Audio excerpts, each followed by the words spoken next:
lot of very interesting things happen. I think we're making a lot of progress on Ukraine and Russia. It's always conflict, but I think we're making a lot of progress getting it stopped. We just want to see thousands of soldiers a week stop dying, because they're dying at numbers that probably haven't seen since the Second World War for no reason whatsoever. It's a shame. It's a shame. So I think we are making progress. Step by step, there's tremendous hatred between the leaders, if you call the whole situation leaders. But I think we'll get that done. And the Middle East, a lot of things are happening with respect to Iran. And we'll see if we can get something done. And if not, it's going to be a bad situation. Very, very bad. Oil sanctions that you mentioned today, when will they start? So we have a couple. We have the secondary tariffs on Iran, and we'll probably give it a couple of weeks. And if we don't see any progress, we're going to put them on. We're not putting them on right now, but if you remember, I did that 6 years ago, and it worked very well, to put it mildly. And if the election weren't rigged, you would have a situation where there would be no problem with Iran today. But it was. Biden didn't know what he was doing, obviously, and we have a very rough situation in the Middle East because of that. You ended up with October 7th, and you would have never had October 7th, and you would have never had Russia going into Ukraine likewise. But we're going to make a decision on secondary tariffs on Iran based on whether or not they're going to make a deal. If they're going to make a deal, then we're never going to put secondary tariffs on. We're going to hope they have a great, long, and successful life as a country.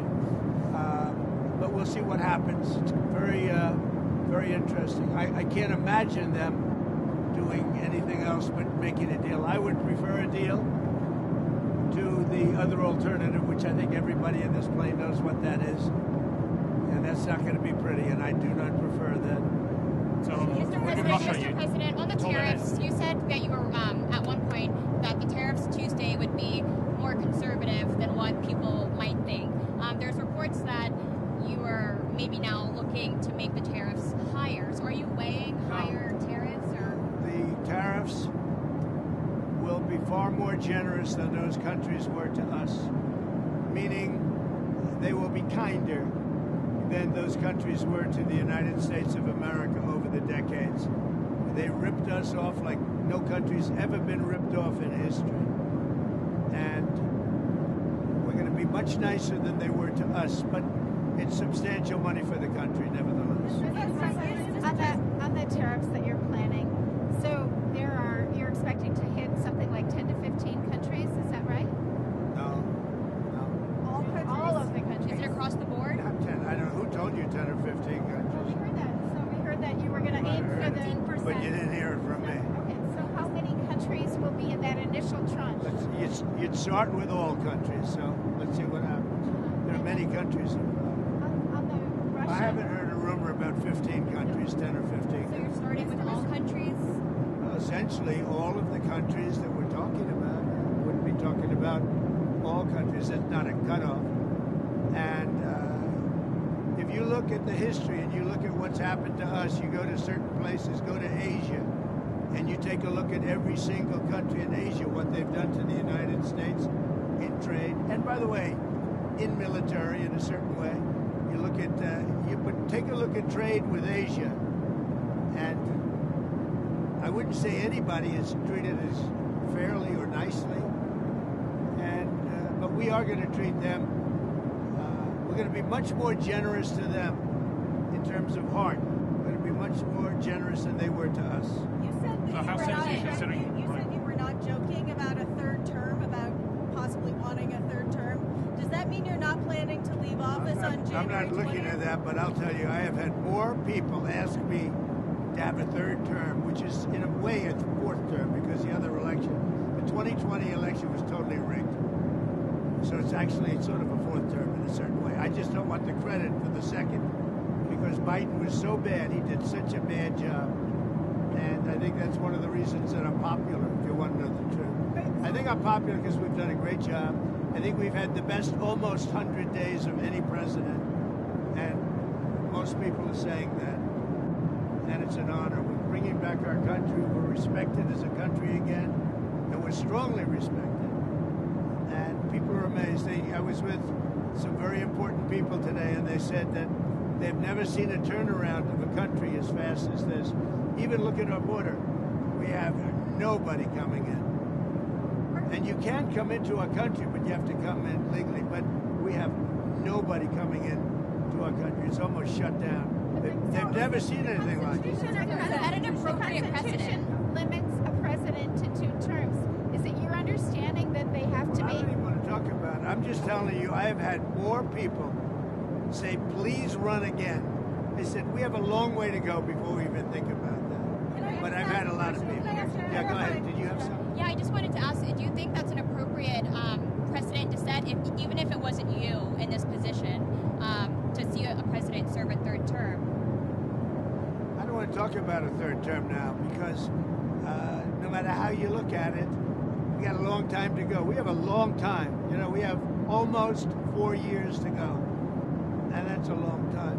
But despite that, so many people are saying, you've got to run again. They love the job we're doing. Most importantly, they love the job we're doing. So you said you were upset with Putin. Would you say your relationship with Vladimir Putin is at its lowest point right now? No, I don't think so. I don't think he's going to go back on his word. You're talking about Putin. I don't think he's going to go back on his word. I've known him for a long time. We've always gotten along well, despite the Russia hoax. It's a hoax created by Clinton and Schiff and all of these lunatics. And that really was a dangerous point. That was a very dangerous thing they did to this country. It was a pure, unadulterated scam, hoax. But no, I think he'll be okay. But if he isn't, I was disappointed in a certain way. Some of the things that were said over the last day or two having to do with Zelensky, because when he considers Zelensky not credible, he's supposed to be making a deal with him, whether you like him or you don't like him. So I wasn't happy with that. But I think he's going to be good. And I certainly wouldn't want to put secondary tariffs on Russia, but if they were put on, it would not be very good for them. You know, we put secondary tariffs on, as you know, in Venezuela. And it's had a very strong impact on Venezuela. You know that every ship just got out and they left. A lot of them left. They dropped the hoses right into the ocean and they left.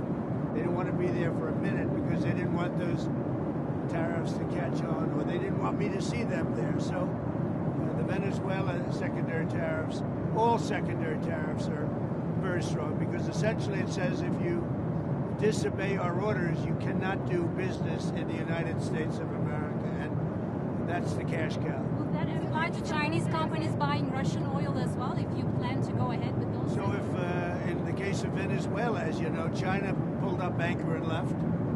They were there. They had 2 ships there, and they left. They left empty. They didn't want to take a chance. No, we're not playing games. Okay, any other questions? Will you clarify, are you planning to leave office January 20th, 2029, or are you saying you might not? Go ahead, any other questions? TikTok. On TikTok. The deadline's coming We're working up. on TikTok. We have a lot of potential buyers. There's tremendous interest in TikTok. The decision's going to be my decision, as you know, through Congress. They've given me the power to make the decision. We have a great team of people essentially taking bids. We have a lot of people that want to buy TikTok. We're dealing with China also on it because they may have something to do with it, and we'll see how that goes. But it's something I think you're going to have. I'd like to see TikTok remain alive. I mean, I'll be honest, selfishly speaking, I won the young vote by 36 points. Republicans generally don't do very well with the young vote, and I think a lot of it could have been TikTok. It could have been Joe Rogan, and it could have been a lot of things, but it was also TikTok. TikTok is it's very interesting. A lot of people want to buy it. If no deal, will you extend the deadline? Well, there'll be a deal with TikTok. So on the border there We are... would. Is there a deadline for Russian President Vladimir Putin? Is there a deadline for Russian President Vladimir Putin to agree to a ceasefire? It's a psychological deadline. If I think they're tapping us along, I will not be happy about it. Do you think they are right now? I don't know. I don't think so. I think he wants to make a deal. And I think Zelensky, by the way, I see he's trying to back out of the rare earth deal. And if he does that, he's got some problems, big problems. We made a deal on rare earth. And now he's saying, well, you know, I want to renegotiate the deal. He wants to be a member of NATO. Well, he was never going to be a member of NATO. He understands that. So if he's looking to renegotiate the deal, he's got big problems. Go ahead. Mr. President, have you had any more outreach from the automakers, and are you reconsidering that at all? No. The automakers are going to make a lot of money, the American automakers, or international automakers if you're talking about they're going to build in the United States. The people that are going to make money are people that manufacture cars in the United States. Outside of the United States, that's going to be up to them. I don't care too much about that. But you have a lot of companies coming into the country to manufacture cars. As you know, the Auto Workers Union, I did great. I won Michigan by a lot. But the Auto Workers Union, they were fantastic to me, but now they're really fantastic. And even Sean Fain, who I don't know, but he obviously wasn't a supporter of mine. He's a Democrat. He said wonderful things about Donald Trump. He said, I can't believe this is finally happening. The people that manufacture automobiles in the United States are going to make money the likes of which they've never seen before. But beyond that, we have the computer companies, the chip companies, the pharmaceutical companies. We have lumber. We have everything. Steel. They're all going to do really well as long as they do their product in the United States. Thank you very much, everyone. There's a lot of discussion about stagflation now. Is that something that you're worried about, given the impact of your efforts to readjust the economy? I haven't heard that term in years. No, I don't know anything about it. This country is going to be more successful than it ever was. It's going to boom. We're going to have boom down USA. We're going to boom. And many industries. And we're going to bring manufacturing, and we're going to bring product. For instance, we need pharmaceuticals in our company. We don't want to be buying our pharmaceuticals from other countries, because if we're in a war, we're in a problem, we want to be able to make our own. We have our own lumber. We have our own energy. We don't need energy from Canada. We don't need lumber from Canada. We don't need anything from Canada. We don't need cars from Canada, as an example. So we are going to, I think we're going to have, I call it the golden age of America. I believe this will be the golden age of America. Thank you very much, everyone. Have you